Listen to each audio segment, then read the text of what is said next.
Sharma and today I am going to explain register.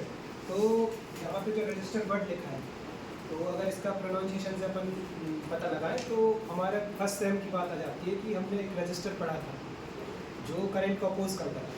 वहीं पे ये रजिस्टर स्पेलिंग वाइज भी और फंक्शन वाइज भी दोनों तरह से डिफरेंट है। ये रजिस्टर का काम होता है मेमोरी को स्टोर करना, है ना। अब आज के लेक्चर में हम लोग पढ़ेंगे कि रजिस्टर क्या होता है, कितने प्रकार का होता है, इसकी नीड क्यों पड़ी सबसे पहले तो हमको, है ना। देन इनके टाइप्स के फंक्शन क्या होते हैं। चलो शुरू करते हैं। तो रजिस्टर क्या होता है कि ये ग्रुप ऑफ फ्लिप फ्लॉप्स होता है। अब यहाँ पे एक नया वर्ड आ गया भी, ये होता है ग्रुप ऑफ फ्लिप फ्लॉप्स। अब यहाँ पे एक नया वर्ड आया फ्लिप फ्लॉप्स, है ना। तो ये क्या होता है कि ये मेन काम करता है, अगर इसको बोला जाए तो ये एक ब्लॉक होता है जो मेमोरी को एक बिट को बोला जाए तो एक बिट को स्टोर करके रखता है। कोई भी अगर अपन कोई केस जैसे एक बिट अपन को स्टोर कराना हो, बिट तो हमेशा 0 या 1 के फॉर्म में होगा, बाइनरी भी हो सकती है, तो उस बिट को स्टोर कराने में हेल्प कराता है हमारा फ्लिप फ्लॉप, है ना। और इन्हीं फ्लिप फ्लॉप्स को अगर अपन सीरीज़ में या किसी अरेंजमेंट में लगा दिया जाए तो वो बन जाता है रजिस्टर, है ना। समझ आया। ग्रुप ऑफ फ्लिप फ्लॉप्स क्या होता है, रजिस्टर, ठीक है। और इसका मेन पर्पस क्या होता है, किसी भी मेमोरी को टेम्परेरी, मतलब ऐसा परमानेंटली ये स्टोर करके नहीं रखता है, इसको स्टोर करके रखता है, ठीक है। अगर इसका डायग्राम देखा जाए तो फ्लिप फ्लॉप बनता है। फ्लिप फ्लॉप के अंदर मेनली 3 चीज़ें होती हैं। इसमें हमारे रजिस्टर के अंदर हम डी फ्लिप फ्लॉप की बात करते हैं, डेटा फ्लिप फ्लॉप की बात करते हैं। तो डेटा फ्लिप फ्लॉप के अंदर मेनली 3 चीज़ें होती हैं। पहला होता है कि इसमें सिंगल आउटपुट होता है, इनपुट होता है, सिंगल आउटपुट होता है, और यहाँ पे इसमें क्लॉक सिग्नल होता है।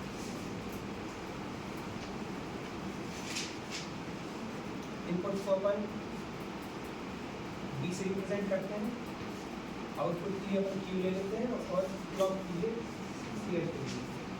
तो डी फ्लिप फ्लॉप में ये होता है। डी फ्लिप फ्लॉप का फुल फॉर्म होता है डेटा फ्लिप फ्लॉप,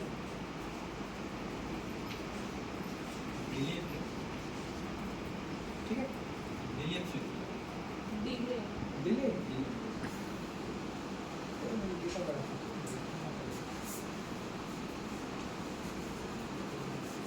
गलती हो गई।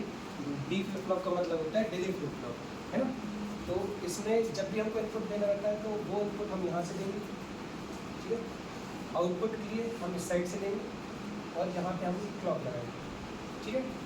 तो ये हमारा हो गया डी क्यू हमारा। अब क्लॉक की विशेषता ये होती है कि वो सिग्नल पे काम करता है और डिफरेंट आउटपुट मतलब अपन को देता है। जैसे मान के चलिए ये क्लॉक है ना। ये अभी यहाँ पे इसको अगर आप 0 कंसीडर करें और इसको हाई या लो कंसीडर करें तो इसमें 2 चीज़ें होती हैं। एक इसको हम लेवल वाइज देखते हैं, जैसे यहाँ पे ये लो लेवल पे है, यहाँ पे हाई लेवल पे है। दूसरा इसको एज वाइज देखा जाता है कि यहाँ पे ये पॉजिटिव एज पे है क्योंकि यहाँ से ऊपर जा रहा है, यहाँ पे ये नेगेटिव एज पे है क्योंकि यहाँ पे उतर रहा है। अब डी फ्लिप फ्लॉप जो है वो नेगेटिव एज पे काम करता है। कि इसका मतलब ये है कि इसमें फंक्शन तभी वर्क करेगा जब यहाँ पे ये इस स्टेज पे आएगी, और इतना जो टाइम पीरियड रहेगा इसके लिए अपना डेटा सेव हो जाएगा, है ना। मान के चलो कोई चीज़ अपन इनपुट दे रहे हैं तो यहाँ से लेके यहाँ तक का जो टाइम पीरियड है उसके लिए हमारा डेटा सेव हो जाएगा। और जैसे ये जो हमारा डाउन फेज आएगा या फिर इसको फॉलिंग एज आएगी, है ना, फॉलिंग एज आएगी, तो उस टाइम पे हमारा डेटा चेंज हो जाएगा, ठीक है। अब इसके टाइप्स होते हैं। जैसे पहला होता है सीरियल इन सीरियल आउट, दूसरा होता है serial in parallel out, third number पे होता है पैरेलल इन सीरियल आउट, और चौथे नंबर पे होता है पैरेलल इन पैरेलल आउट। अब इसमें 2 वर्ड आ रहे हैं, पहला आ रहा है सीरियल और दूसरा आ रहा है पैरेलल। सीरियल का मतलब होता है कि हम 1 bit at a time input देंगे, कि एक बार में सिर्फ 1 bit 1 bit at a time input होंगे। वहीं पे पैरेलल का मतलब होता है कि एक साथ सारे साइमल्टेनियसली सारे इनपुट्स दे दिए जाएंगे, सारे के सारे इनपुट्स को एक साथ दे दिया जाएगा।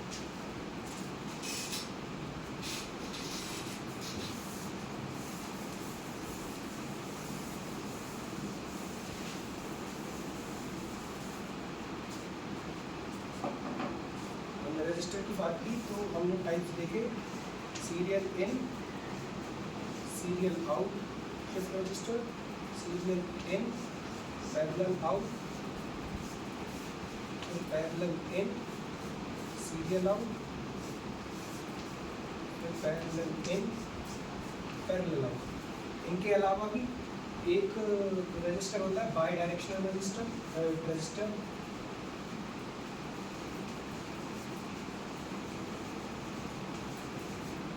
और एक होता है यूनिवर्सल रजिस्टर, शिफ्ट रजिस्टर्स होते हैं।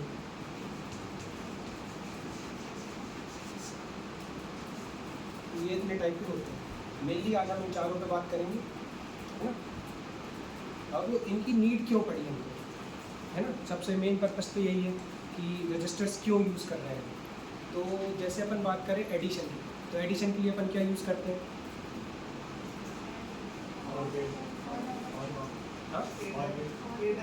एडर यूज़ करते हैं ना। सब्ट्रैक्ट करने के लिए क्या यूज़ करते हैं, सब्ट्रैक्टर यूज़ करते हैं। अब यहीं पे केस आ जाए कि हमको बिट्स को मल्टीप्लाई करना है ना, या डिवाइड करना है, तो उनको अपन एडर और सब्ट्रैक्टर के उससे माध्यम से कर सकते हैं। लेकिन इजी वे के लिए हम शिफ्ट रजिस्टर्स का यूज़ कर सकते हैं। कैसे कि मान के चलो ये लिख लिया था,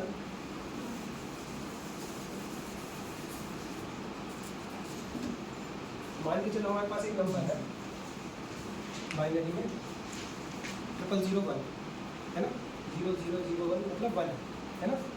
तो अगर हम शिफ्ट रजिस्टर यूज़ करेंगे तो ये वाला जो नंबर है वो इस पोजीशन पे आ जाएगा, तो ये क्या बन जाएगा 0010, ठीक है। देन ये नंबर इस पोजीशन पे आ जाएगा 0100। एक और बार शिफ्ट करने पे ये वाला 100। तो ये क्या था हमारा, डेसिमल में ये 1 रहेगा, ये 2 रहेगा, ये 4 रहेगा, ये 8 रहेगा। अगर यहाँ पे अपन ध्यान से देखें तो लेफ़्ट शिफ्ट करने पे ये राइट टू लेफ्ट आ रहा है, ये लेफ़्ट शिफ्ट है, तो लेफ़्ट शिफ्ट करने पे यहाँ पे 2 का मल्टीप्लाई होगा, है ना। देखो यहाँ पे 2 का मल्टीप्लाई हुआ, यहाँ 2 का मल्टीप्लाई हुआ, यहाँ 2 का मल्टीप्लाई हुआ।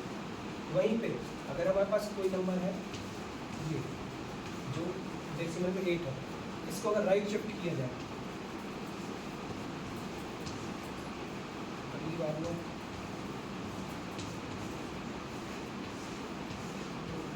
तो यहाँ पे देखो, यहाँ पे डिवाइडेड बाई 2 हुआ है ना। लेफ्ट राइट शिफ्ट करने में ये डिवाइडेड बाई 2 हुआ, तो ये शिफ्ट का एक अर्थमेटिक ऑपरेशन के लिए भी हम इसको यूज़ करते हैं। देन इनको प्रैक्टिकली कैसे यूज़ करा जाएगा, इन फॉर्म ऑफ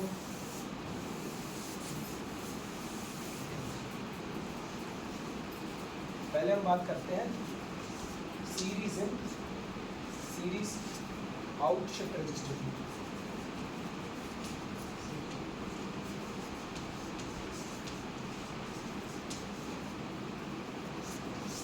जिसमें भी हम राइट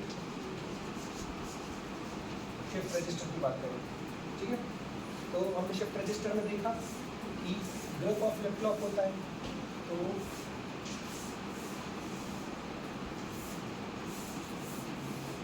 यहाँ पे हमने 3 बिट फ्लिप फ्लॉप लिया है, तो यहाँ पे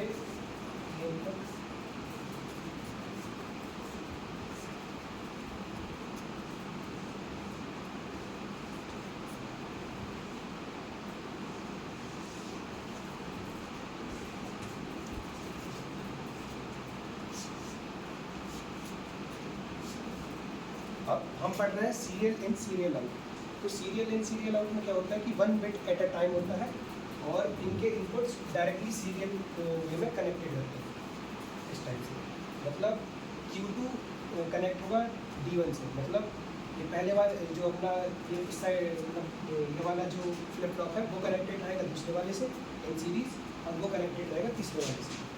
देन हम ये जो हमारी क्लॉक है, क्लॉक सिग्नल है, इनको भी नेगेटिवली कनेक्ट करेंगे एक दूसरे से।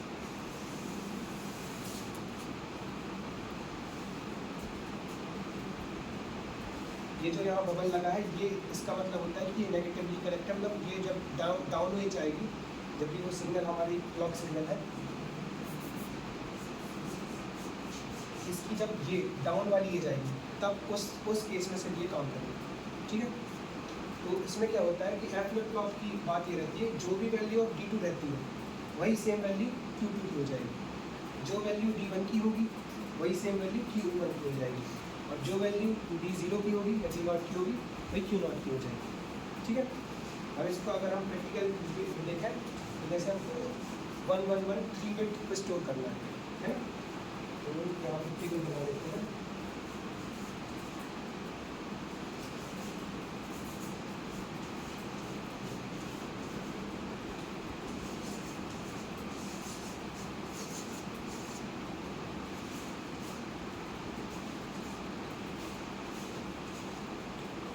इनिशियली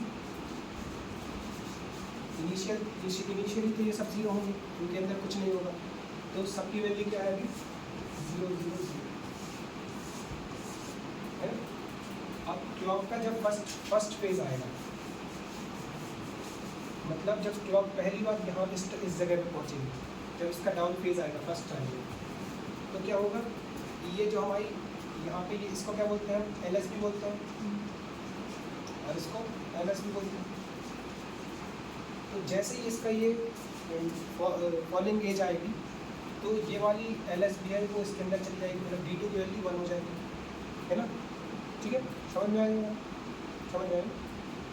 तो जैसे ही फॉलिंग एज आएगी इसकी, या इसको नेगेटिव आएगी, जब ये डाउन पे आएगी तो D2 की वैल्यू कितनी हो जाएगी, 1 हो जाएगी। ठीक है, अभी हम लोग यूज़ कर रहे हैं F फ्लिप फ्लॉप और D फ्लिप फ्लॉप, तो उस केस में जो D2 की वैल्यू होगी वही क्या होगी, Q2 की वैल्यू। यहाँ पे देखें तो D2 की वैल्यू क्या होगी, 1 होगी, और बाकी सब 0 0, और Q2 की वैल्यू क्या होगी, 1 होगी।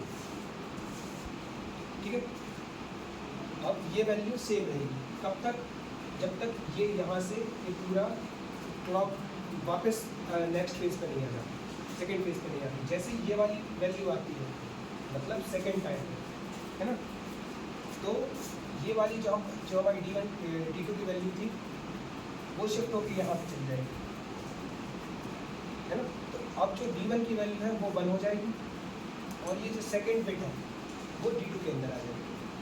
ठीक है, समझ में। तो जो D1 की वैल्यू है वही D1 की वैल्यू है, तो सेकेंड स्टेप में क्या होगा कि यहाँ D2 की वैल्यू तो 1 है, ठीक है, D1 की वैल्यू भी 1 हो गई है, और अभी D0 0। ठीक है, अब आउटपुट्स देखें तो Q2 भी 1 है, Q1 भी 1 हो गया, क्योंकि यहाँ पे जब इसके अंदर वैल्यू आएगी, D फ्लिप फ्लॉप यूज़ कर रहे हैं, तो जो इसकी वैल्यू होगी वो सेम Q1 की वैल्यू होगी, तो ये Q1 भी 1 हो जाएगा, अब 0 हो जाएगा।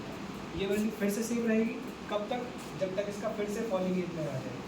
जैसे ये तीसरी बार फॉलिंग एज पे आती है, मतलब हमारे जब थर्ड टाइम आते हैं, तो अब ये वाली जो इसकी Q1 की वैल्यू है वो कई के अंदर चली जाएगी, D0 के अंदर, और जो ये थर्ड बिट है वो आ जाएगी D2 के अंदर।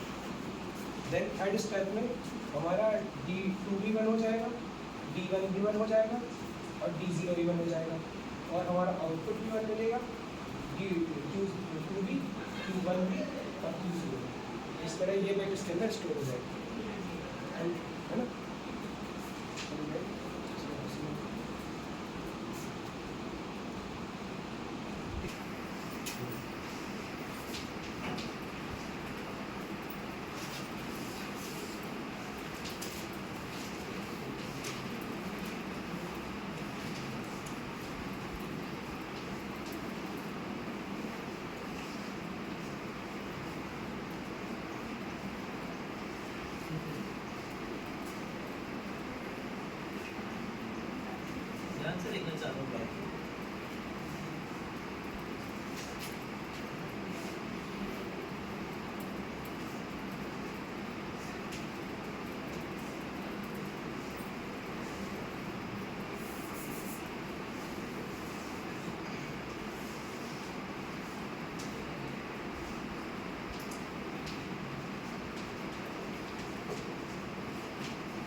चालू है। तो रजिस्टर की 4 टाइप होती हैं। पहला होता है serial in, serial out. Second होता है सीरियल इन पैरेलल आउट। तीसरा होता है पैरेलल इन सीरियल आउट और पैरेलल इन पैरेलल आउट। तो सीरियल इन सीरियल आउट में क्या होता है कि एक बार में एक इनपुट जाता है, फिर क्लॉक आती है, फिर सेकंड इनपुट जाता है, देन अगर ब्लॉक डायग्राम में देखो तो सीरियली इनको एक पैटर्न में, एक सीक्वेंस में वो जा रहा है, मतलब एक बार में सिर्फ एक ही इनपुट जाएगा यहाँ से, ठीक है। वहीं पे अगर आप अपन बात करें सीरियल इन पैरेलल आउट की, तो इनपुट तो सीरियल में जा रहा है, लेकिन एक साथ हम सारे आउटपुट देख सकते हैं।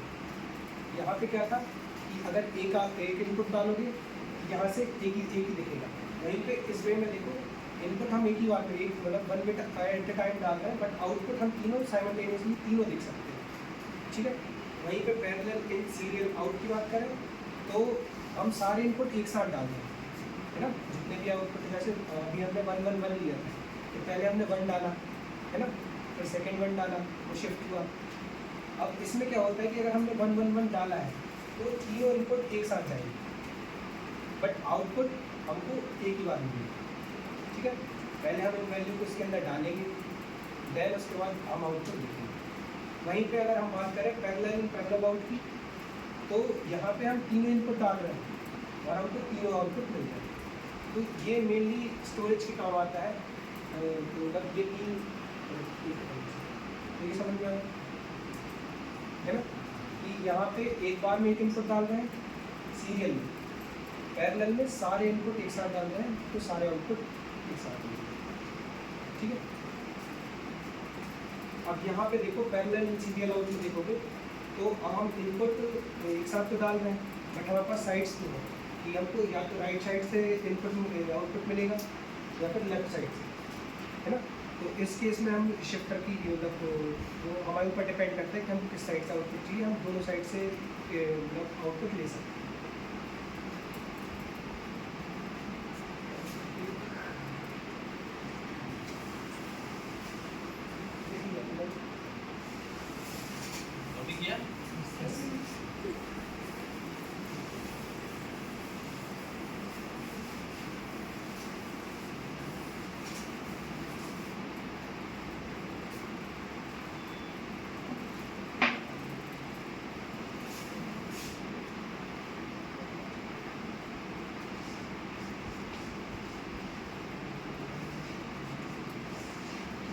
अभी पढ़ा था सीरियल इन सीरियल आउट, तो हम एक 1 बिट एट अ टाइम डाल रहे थे और एक बार में हमको वो सॉल्यूशन मिल रहा था। अब हमारा है सीरियल इन पैरेलल आउट, है ना।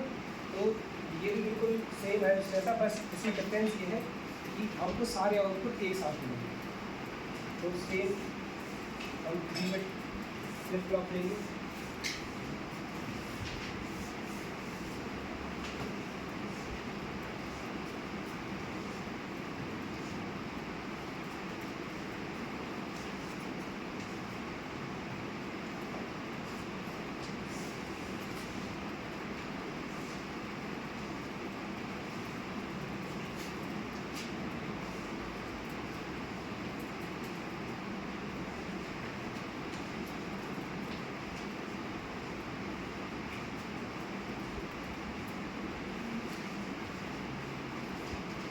ये पिछला वाला है हमारा बिल्कुल सेम। ये अभी हमने पढ़ा था सीरियल इन सीरियल आउट। अगर इसमें हम अगर यहाँ से आउटपुट देख लें, इन जगह से सारे पैरेलल, ये यहाँ पे का आउटपुट आएगा Q2 का, यहाँ पे आउटपुट का आएगा Q1 का, और यहाँ पे आउटपुट आएगा Q0। तो ये हमारा क्या हो जाएगा, सीरियल इन पैरेलल आउट। तो सेम अगर हम 1 1 1 ये 3 बिट को इसके अंदर डालना चाहें, सेम ऐसी टेबल बनेगी।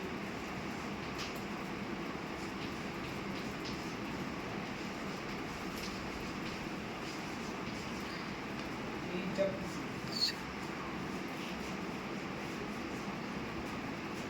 ये क्लॉक पहली बार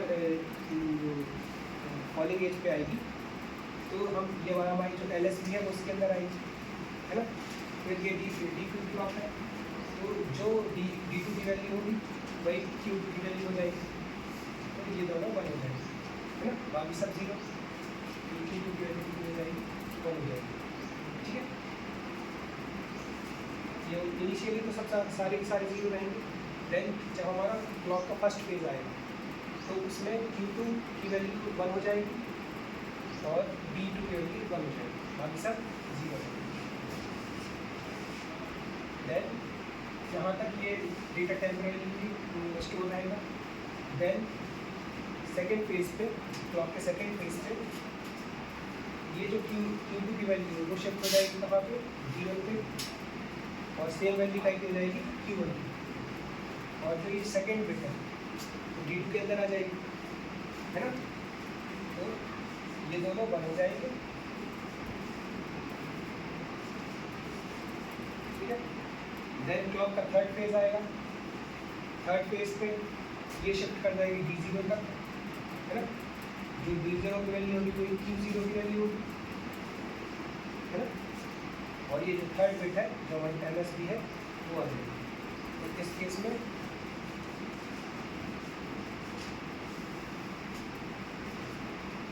अब सीरियल इन सीरियल आउट में क्या हो रहा था कि हम इनपुट डाल रहे थे और हमको यहाँ से आउटपुट मिल रहा था, है ना।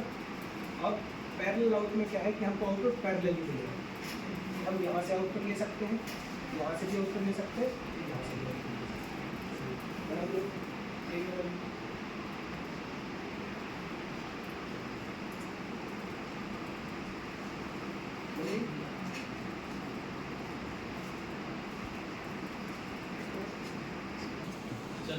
अब हमारा थर्ड जो टाइप है वो है पैरेलल इन सीरियल आउट, है ना। कि हम सारे इनपुट एक साथ देंगे, सारे के सारे इनपुट हमारी ये इनपुट हमने ले लिए हैं I2, I1 और I0, ये तीनों इनपुट हम साथ में लेंगे और हमको यहाँ से आउटपुट करेंगे, ठीक है, ठीक है। तो अब इसके अंदर हमको यूज़ करेंगे, पहला इनपुट तो सेम है बट दो इनपुट के लिए हम यूज़ करेंगे मल्टीप्लेक्सर, 2:1 मल्टीप्लेक्सर का हम यहाँ पे यूज़ करेंगे, ठीक है। उसके लिए अब अगर 2:1 मल्टीप्लेक्सर है तो उसके लिए सिलेक्शन लाइन की ज़रूरत पड़ेगी, तो वो सिलेक्शन लाइन के लिए हम ये कंट्रोल यूज़ करते हैं, ठीक है। ये एक सिलेक्शन लाइन है। अब इसके अंदर हम सबसे पहले सिलेक्शन लाइन लेंगे, तो यहाँ पे दीदी अभी लिख लेना, परिश्रम बहुत जरूरी है, ठीक है। ये हमारी सिलेक्शन लाइन है, तो सबसे पहले हम एक नॉट गेट लगाएंगे, है ना। मेन पर्पस इस सिलेक्शन लाइन का ये है कि सबसे पहले हमको ये जो 3 इनपुट्स हैं उसको अपने फ्लिप फ्लॉप के अंदर क्या है स्टोर कराना है, ठीक है। देन उनको शिफ्ट करके हमको आउटपुट चाहिए, ठीक है। तो हम सबसे पहले क्यों लोड लगाएंगे, लोड करना है सबसे पहले हमको, और उसको फिर शिफ्ट करना है आउटपुट के लिए, ठीक है। तो सबसे पहले हमारी सिलेक्शन लाइन में हम यहाँ पे एक नॉट गेट लगाएंगे, ठीक है, और नीचे वाले से इनपुट लेके जाएंगे। देन हमारे 3 इनपुट्स हैं, ठीक है। पहला इनपुट जाएगा डायरेक्ट मल्टीप्लेक्स उसके फ्लिप फ्लॉप के अंदर, हमारा 3 बिट फ्लिप फ्लॉप लगाएंगे हम यहाँ पे। देन यहाँ पे हम 2 मल्टीप्लेक्सर लगाएंगे, ठीक है। जिसका जो पहला जो NAND गेट है उसको अपन कनेक्ट करेंगे क्या के साथ, जो हमारी डायरेक्ट कंट्रोल लाइन है, ठीक है। उसके बाद जो सेकंड वाले का आउटपुट है उसको फिर AND गेट के साथ कनेक्ट करेंगे, है ना। देन जो हमारा फर्स्ट I1 वाला इनपुट है उसको सेकेंड AND गेट के साथ, और जो हमारी नॉट गेट से आ रही हुई सर्किट लाइन है उसको इसके साथ कनेक्ट करेंगे। देन ये दोनों जाएंगे और गेट में, और ये बाकी इसका इनपुट बन जाएगा। सेम चीज़ हम यहाँ पे रिपीट करेंगे कि इसका आउटपुट यहाँ पे चला जाएगा। देन ये जो डायरेक्ट है वो इसके अंदर आएगी, और ये जो नॉट गेट वाली है वो और हमारा इनपुट, ठीक है। इसका मेन पर्पस ये है कि हमको सिलेक्ट करना है कि हमको क्या 0 डालना है या 1 डालना है, मतलब हमारे क्या इनपुट स्टोर करना है। तो अब जैसे हम बात करें कि जब भी हमको लोड करना होगा कोई वैल्यू को, तो हम यहाँ पे 0 देंगे, ठीक है। अगर ये 0 जाएगी तो यहाँ से पूरा 0 जाएगा। अब यहाँ पे नॉट गेट लगा है तो 0 कॉम्प्लीमेंट हो गया, क्या हो जाएगा 1 हो जाएगा, ठीक है। पहले अगर हम इसकी बात करें तो ये यहाँ से जाके इसके अंदर जाएगी, ठीक है, यहाँ 0 होगी। अब यहाँ पे ये लगा है एंड गेट और गेट, तो इनके अपन टेबल देखें तो अगर ए और बी दो इनपुट है तो आउटपुट ए और बी मिलेगा।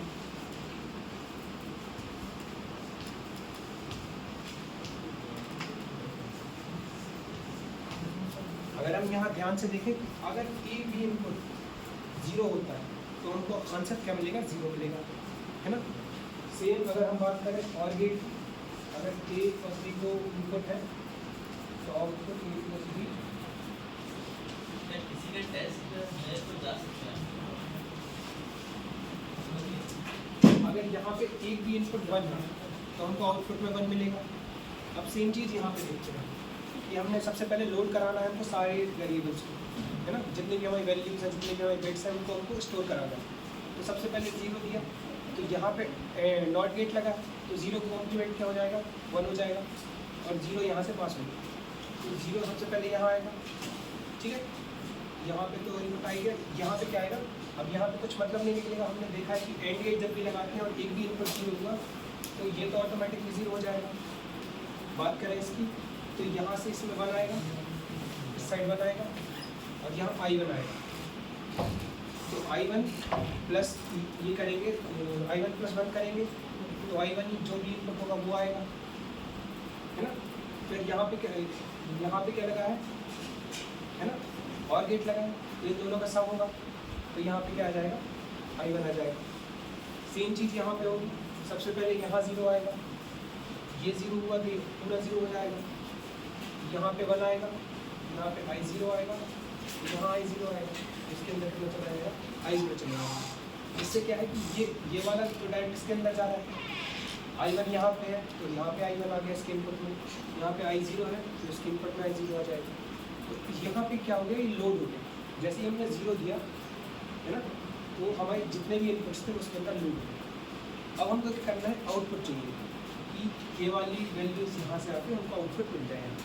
तो उसके लिए क्या करेंगे, यहाँ पे भी हमने 0 दिया था, अब हम देंगे 1, तो यहाँ पे 1 का कॉम्प्लीमेंट हो गया क्या हो जाएगा, 0 हो जाएगा, और यहाँ पे 1 आएगा, ठीक है। यहाँ से चलते चलते यहाँ पे हम आए 1। अब यहाँ पे अपन ने वैल्यू स्टोर क्या करा दिया, I2 है, इसकी वैल्यू I2 है, Q2 भी I2 हो जाएगा, ठीक है।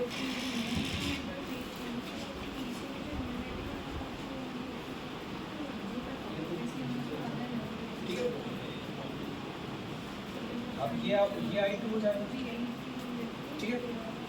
अब यहाँ पे ये कितना है, ये हो जाएगा 0, तो ये वाला हो जाएगा 0, तो ये I2 यहाँ पे शिफ्ट हो जाएगा। सेम यहाँ पे बात करें तो इसका आउटपुट ये है और ये कनेक्टेड है इससे, और यहाँ पे हमने 1 दिया, तो ये वाला जैसे यहाँ पे I2 इस साइड आ गया, सेम ये Q0 है, ये Q1 है, वो इस साइड आ जाएगा और हमको यहाँ पे आउटपुट मिल जाएगा।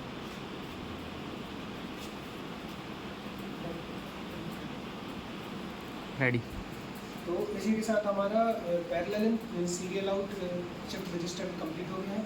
चौथा होता है हमारा parallel in parallel out, same ऐसा ही है, तो वो आप होमवर्क में कीजिए। अगर आपसे नहीं बनता है तो नेक्स्ट लेक्चर में हम सीखा